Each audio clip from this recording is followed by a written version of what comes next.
Olá, este é o Contexto Cast, o podcast da União dos Vereadores da Baixada Santista, sempre trazendo temas importantes para você que nos acompanha.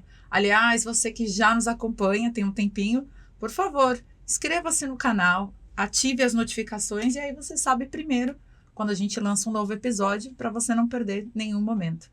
E hoje o assunto é muito, muito sério.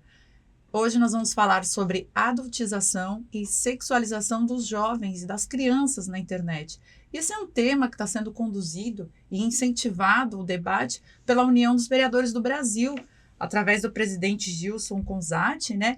E agora aqui na UVEBS também estamos trazendo esse debate. E para falar sobre esse assunto muito importante, até o papel do vereador dentro do combate a esse tipo de prática, a gente está trazendo aqui, então, o vereador Paulo Monteiro, de Praia Grande. Paulo, bem-vindo ao ContextoCast novamente. Obrigado, Cris. É sempre um prazer estar aqui. Apesar do assunto ser bem polêmico, né, e sério, é uma alegria vir aqui e alertar a população a respeito dessas situações que tomei conhecimento, assim, por meios de comunicação, mas é uma realidade que cada um de nós vivenciamos todos os dias com o vizinho, com o coleguinha ou algum conhecido. Temos no nosso hall de pessoas que passam por isso. Vai ser um bate-papo bem legal. Obrigado. Com certeza. E junto com Paulo Monteiro, também para a gente falar sobre esse assunto, o empresário Moisés Soares. Moisés, seja bem-vindo ao ContextoCast. Obrigado, um prazer estar aqui participando junto com vocês. E como o vereador falou, é um assunto que está bem alta nesse momento e, infelizmente, é destrutível. Tem sido uma coisa assim, podemos dizer que é mais um mal que a sociedade, as famílias estão tendo que conviver e dividir. E às vezes os pais, especialmente, você é pai, né? Tem dentro de casa um inimigo. Tem os filhos que ama, os adolescentes, crianças, mas também, sem saber, tem um inimigo que é esse problema que tem atingido as crianças e os adolescentes. Então, a gente está aqui aberto a compartilhar as ideias e colocar também o que a gente sabe a respeito disso. Com certeza. Bom, a UVB fez um chamamento, mas claro, o vereador Paulo Monteiro também já estava atento a esse assunto, de trazer para o Legislativo, para as câmaras, esse debate. Paulo Monteiro, como que um vereador pode ajudar, porque o vereador é o ente público mais próximo, né, da população, como o vereador pode ajudar a conscientizar as pessoas e a evitar que esses casos continuem crescendo? Essa semana eu estava até falando na Câmara Municipal a respeito da violência da mulher. Eu vou chegar lá, só para contextualizar. Claro, é o ContextoCast, você tem o seu tempo. E aí, tratando desse assunto de violência da mulher, né, dentro de casa, com o seu parceiro, na rua, na empresa, no local, no dia a dia da mulher, a gente percebe isso. Quando nós começamos a falar sobre esse assunto, brotaram mais vítimas, porque elas estavam acuadas, elas estavam ali escondidas. E envergonhadas também. E quando nós começamos a debater sobre isso, nós conseguimos adentrar com muito respeito na casa dos brasileiros. Esse assunto que nós estamos tratando hoje é justamente igual um modo antigamente em que as mulheres eram abusadas, agredidas, mas anonimamente não se expunham, e hoje elas já lutam. Elas vão para a rua, elas falam, elas procuram ajuda. As crianças têm sido vítima, principalmente na questão sexual. Aí vamos entrar no contexto, né? Pedofilia, adultização, e as redes sociais têm feito muito isso. E quando... Eu sou pai, tenho um filho de 16 anos. Quando a gente fala para os nossos filhos, alguns até pensam, você é muito retrô? Calma, pai, não é bem assim. Mas, pai, nós queremos proteger nossos filhos. Porque a criança, ela não tem a noção, a criança e adolescente, ela não tem a noção do perigo que isso pode causar É inocente, né? O outro lado. Quem está assistindo? É isso aí. Como ele está absorvendo aquele conteúdo? Qual a intenção que ele está assistindo aquela criança, por exemplo, que para o pai e para a mãe pode ser bonitinho, Moisés, engraçadinho, tá com um shortinho curto, tá fazendo uma gracinha. Tá dançando. Tá dançando. Porque pro pai, pra mãe, pra família, que tá ali numa festa, num momento ali, é apenas uma criança. É apenas o meu filho, meu sobrinho, minha sobrinha. Mas pro pedófilo que tá do outro lado, é mais um alvo. E isso a gente percebe, e principalmente nesse vídeo agora que virou assunto até na Câmara dos Deputados, Câmara Federal. É o Felca, né? Felca. Ele foi corajoso. O que muitas das vezes faltou na gente, vamos falar assim, porque nós estamos no poder público. Nós estamos lá para ser voz. Né? O parlamentar, falar. Falar justamente aquilo que a mãe não consegue ter voz, que o pai não consegue ter voz, o empresário, que o cidadão não tem voz. Então, falar. Então, o Felca teve voz. Sim. E provocou isso, e por isso nós estamos aqui discutindo isso agora. E você vê, né, que de repente um influenciador, a gente vê todo tipo de influenciador. E esse ocupou um espaço, um papel social que poderia ser de um governante, né? Exato. Vem de pessoas que a gente não imagina. E, na verdade, o parlamentar, ele tem como obrigação, né, digamos assim, de não se calar diante dos fatos que estão diante dos seus olhos. Só que todos nós somos um tipo de governante. Eu governo a minha casa. O pai e a mãe, eles são governantes da casa deles.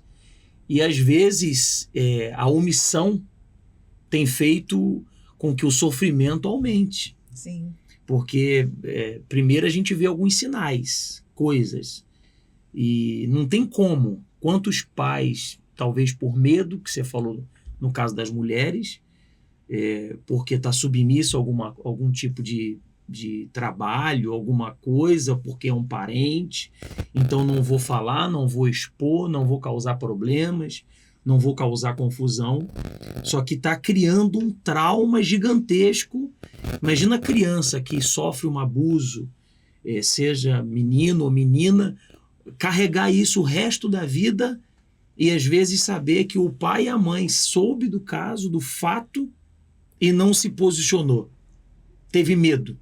E às vezes a gente entende que a própria criança, ela entra numa situação que ela não percebe, e quando ela percebe, ela tem medo de contar para os pais, porque ela percebe que fez alguma coisa errada. É que para ela, Cris, para a criança, é tudo uma brincadeira. Criança, adolescente. Volto no meu filho, tem 16 anos. Eu vejo ele uma criança. Sim. Em certas atitudes dele, em certas ações dele.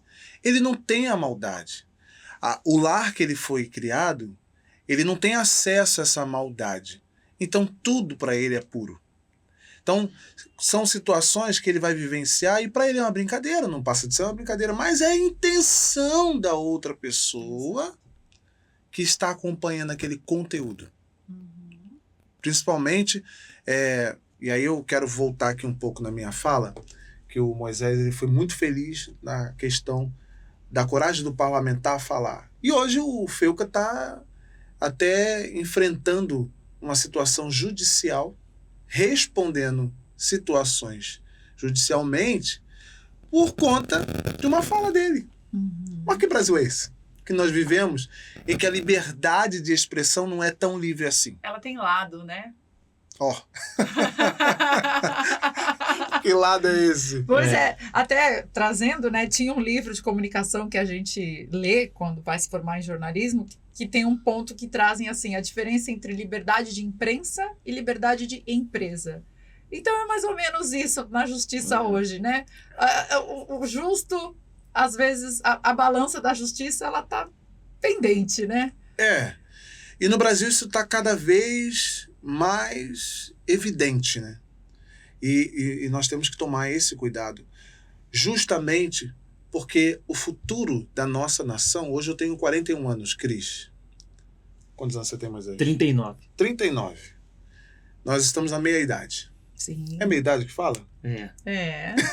Estamos. Tô com vocês aí. Enfim. E o nosso Brasil está na mão dessas crianças. Como elas são formadas? Moisés falou dos traumas. Como é que elas vão chegar à fase adulta? Elas estarão mentalmente em condição de assumir posições, seja em qualquer esfera governamental, um empresário, por exemplo. Moisés é empresário. Né? Ele reside em Guarujá, mas tem a sua empresa aqui em Santos. Isso. Então ele atende também a Baixada Santista. Ele está colaborando, está abrindo portas.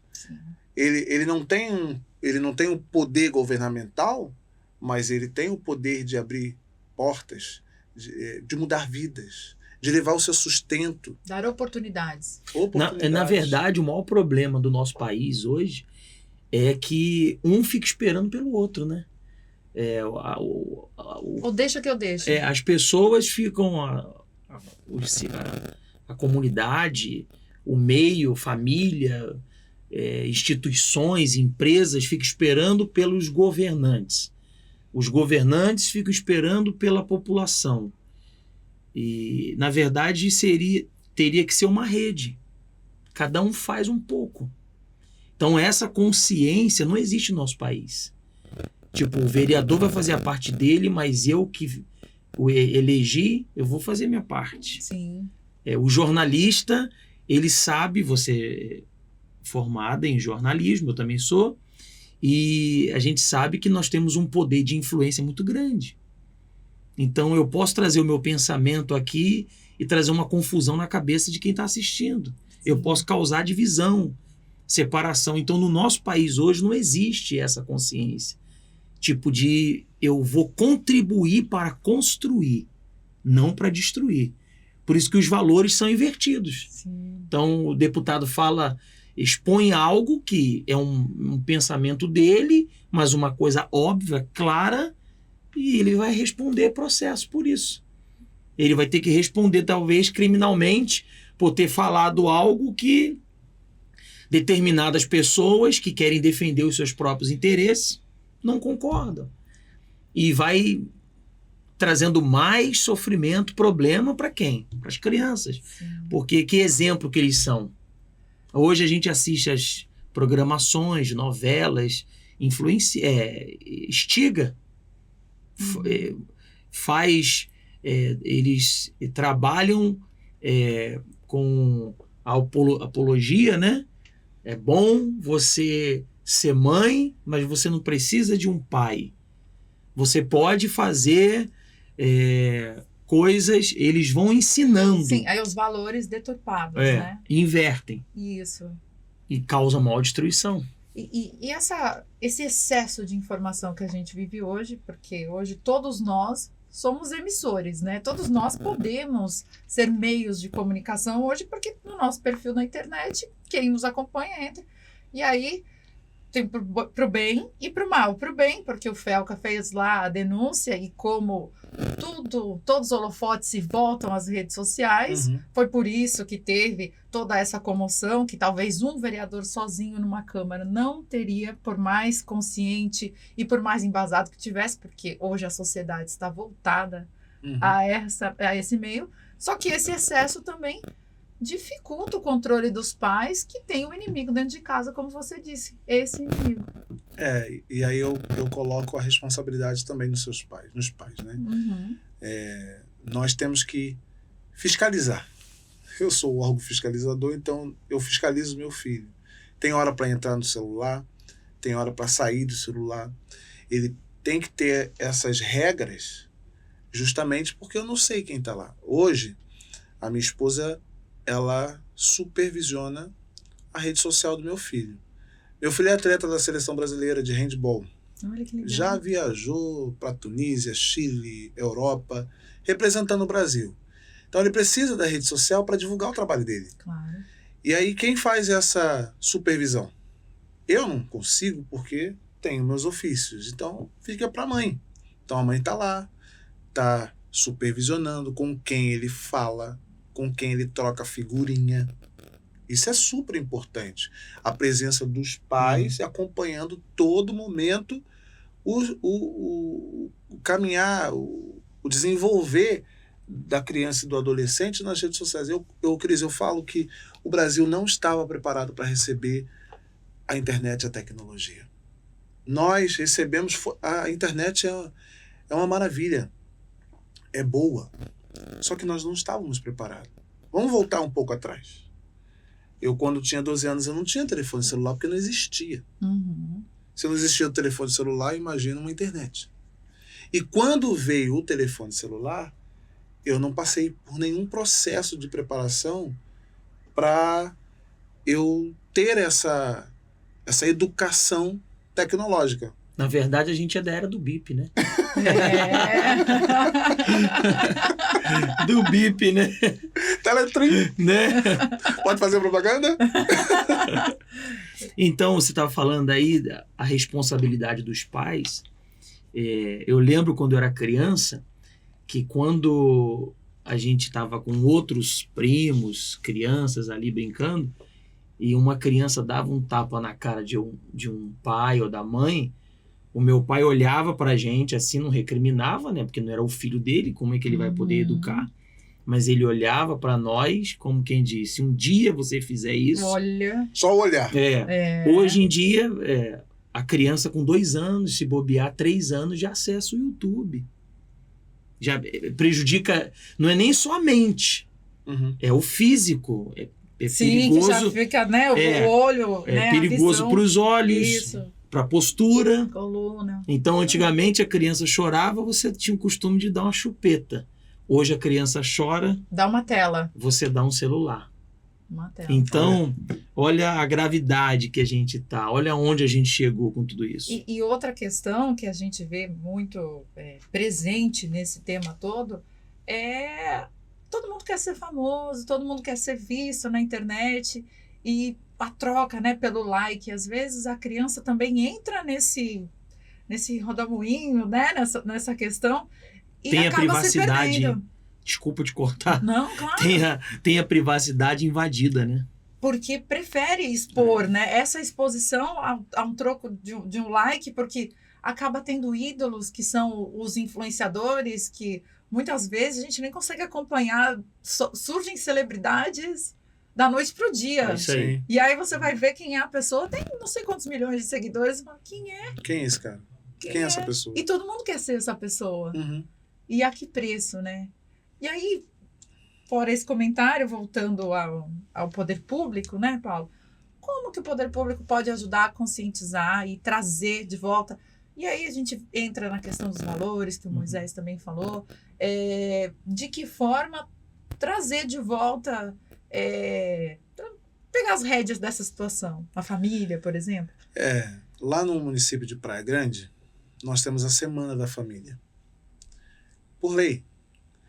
E aí tem observatórios, né, para ser mapeado.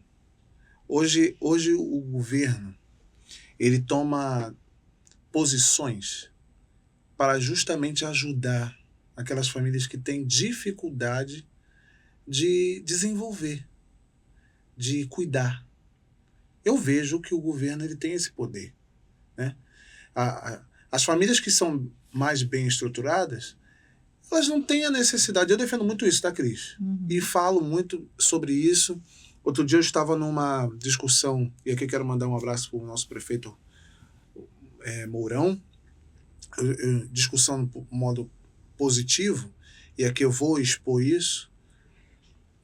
Eu estava conversando sobre famílias que não têm tanta necessidade de usar equipamentos públicos, mas utilizam. Porque no Brasil, isso é direito. Uhum. A Como lei da assim? vantagem, né? Como assim é direito? Hoje, uma pessoa que ganha 70 mil por mês e está utilizando um equipamento público de saúde, os filhos estão na escola pública, e aí vocês sobrecarrega o Estado, porque quem realmente precisa estar não tem vaga, e aí tá lá sobrecarregando, tá no gargalo, mas aquela pessoa que tem uma condição diferenciada, que pode contribuir sim, sabe como é que ela pode contribuir? Pagando um plano de saúde, se colocando num plano de saúde, Sim. colocando seus filhos no ensino particular, Desafogando, vai né? desafogando. Só que hoje, alguns brasileiros, não digo isso, todos, né? Mas alguns brasileiros ainda têm essa mentalidade de se aproveitar. Se hoje a pessoa tem uma boa condição, vamos lá, nos Estados Unidos, nunca fui nos Estados Unidos, mas eu assisto bastante série. Lá tem o seguro-saúde.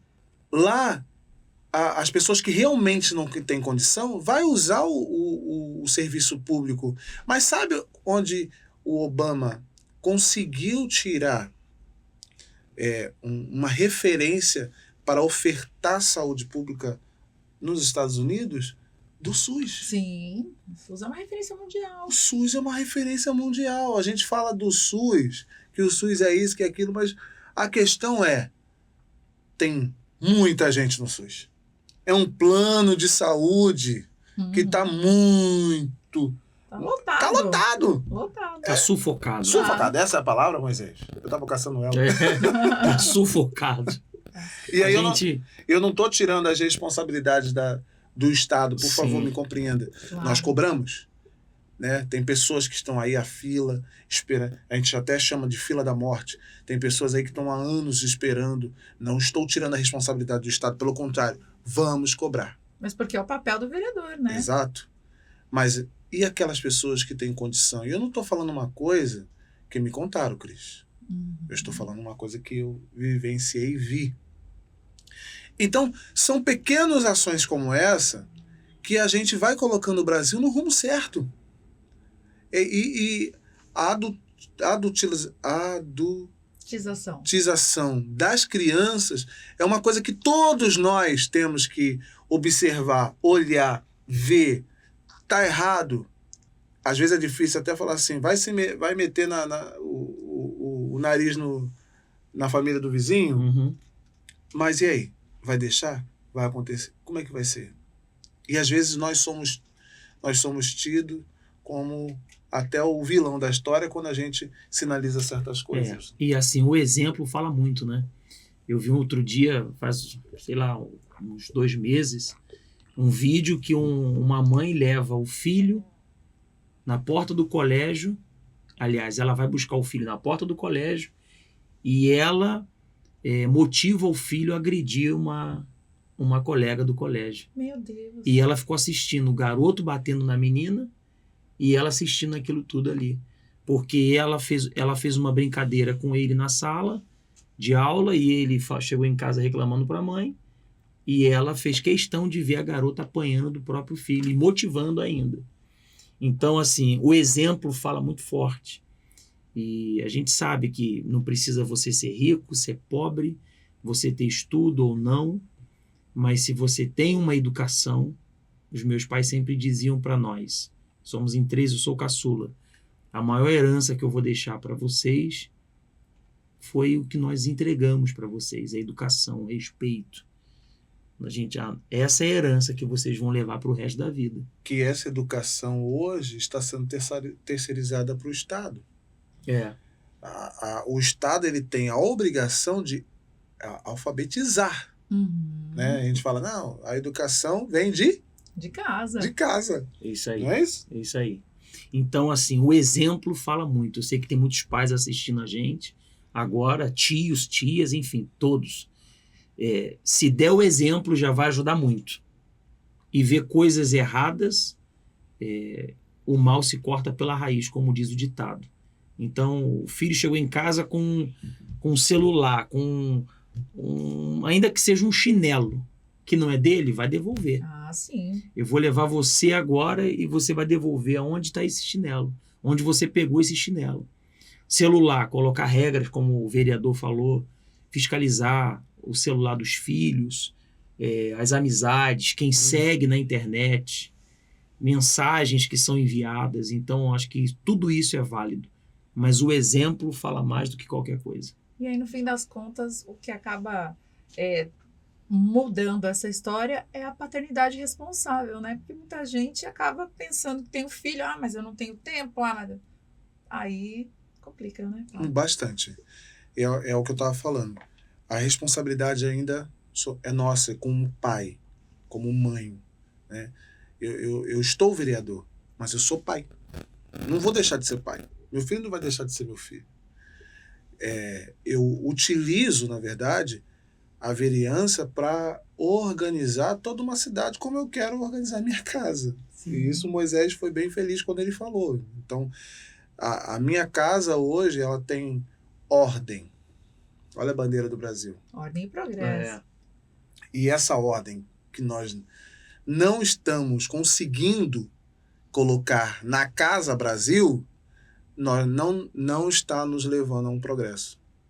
Porque o Brasil progrediu, o Brasil avançou. Hoje, o Brasil de hoje não é o mesmo Brasil de 20 anos atrás, 30 anos atrás. Claro que o Brasil avançou. Louco é aquele que pensa que o Brasil não avançou, que o Brasil não progrediu. Progrediu, avançou. Mas e agora? Parou? Querem puxar o freio de mão, mas esse é outro assunto, né? Querem regredir um pouquinho, mas tudo bem, né? Mas aí quando tá em velocidade, puxa o freio de mão, capota, né? Pois é. É isso aí. Esse é o perigo. Você sabe que eu tenho uma amiga que ela mora na China, é chinesa, a família, e os filhos vão pro colégio na segunda-feira e só voltam na sexta. É mesmo? Na China? Na China. E ela passou aqui 2 semanas conosco aqui no Brasil, fala nada de português, só inglês e mandarim e outros dialetos, né, que tem, é claro. Mas ela falou que acho que os filhos entram na segunda e voltam para casa só sexta-feira. Talvez já é alguma coisa assim que o senhor pode colocar na pauta também aqui. Olha! No Brasil, meu amigo. Desafio grande, né, Paulo? Aí é chinês, você é muito meu amigo, mas eu já não concordo muito. Brincadeira. Porque justamente eu penso que a criança ela tem que ter esse momento família. Com os pais. Com os pais. Eu sou a favor da educação, defendo a pauta, faço e fiz muitos projetos na área da educação, investimento na área da educação, mas eu ainda sou a favor da criança ter esse momento família. Então, estar ao lado do pai. É a base, né? É a base. É isso aí. A criança, o adolescente. Gostaria muito que todas as crianças realmente tivessem um momento de uma escola integral. Claro, como? De manhã estuda, à tarde tem um esporte, tem um curso profissionalizante. Então você consegue integrar a educação. Então ter essa educação integral é interessante. O que eu não concordo, como eu tenho visto em alguns colégios do estado, é a educação integral. Só que o ensino não é integral. Um depósito de criança, né? Porque à tarde a criança fica lá jogada, não faz nada, não tem uma atividade, ela só está presa. No espaço físico. Ela só está presa. Talvez esteja até no celular. Olha aí, voltamos. Não é? Está, talvez não, está no celular. E provavelmente, com certeza, se a gente for buscar, tem mãe que não está trabalhando, tá em casa. Pois é. E principalmente a questão... foi bom você tocar nesse assunto. Essa semana retrasada, eu atendi uma senhora que queria colocar seu filho na creche, de 2 anos. E aí eu perguntei, senhora, a senhora quer colocar seu filho integralmente na creche, de 8 às 17, porque trabalha? Não, é que ele precisa estudar. Não, ele não precisa estudar. Essa criança não precisa estudar. Ela tem 2 anos. Essa criança tem que estar com o pai, com a mãe. Sim. A creche é para aquelas pessoas que precisam trabalhar durante o dia, que tem que levar o sustento para casa, o pão nosso cada dia, que vai todo dia, acorda às 5 horas da manhã e volta, sai escuro, volta escuro. Uhum. Eu penso assim, a creche tem que ser para essas pessoas, para essas crianças. Porque, na verdade, a gente está cortando a infância da criança. Né? O momento da... Eu sou feliz porque eu peguei a infância do meu filho, eu participei da infância do meu filho, eu vivenciei a infância do meu filho. Onde eu ia, eu levava o garoto atrás. 1, 2, 3, 4, 5 aninhos. Tava ali, é o momento mais gostoso da vida. Depois agora tá com 16 anos. Agora ele fica assim na minha careca, assim, ó. Muito bom. Ai, gente, nosso tempo Acabou? já acabou de novo. Meu senhor. Muito rápido. Uhum. Mas eu queria agradecer muito o nosso bate-papo, porque a gente tocou num tema muito sério, com leveza, Sim. né? E trazendo realmente para o cerne da discussão, que no fim das contas é a família. Obrigada, Paulo Monteiro. Obrigado, Cris. Fica como um alerta, né, para as famílias. O Felca, é isso? Felca. Desculpa falar o nome errado. Imagina. Mas o Felca, eu acredito que ele teve uma coragem e trouxe esse assunto para todos nós brasileiros. E isso é importante. E para cada pai, para cada mãe, observar, olhar, orientar também. Ter esse momento com seus filhos para que a própria criança não sofra isso lá na frente. Obrigado pela oportunidade. Eu que agradeço. Moisés, obrigada. Eu que agradeço a oportunidade de estar aqui junto contigo, com o vereador. E o meu pensamento é esse. O exemplo fala mais forte do que qualquer outra coisa.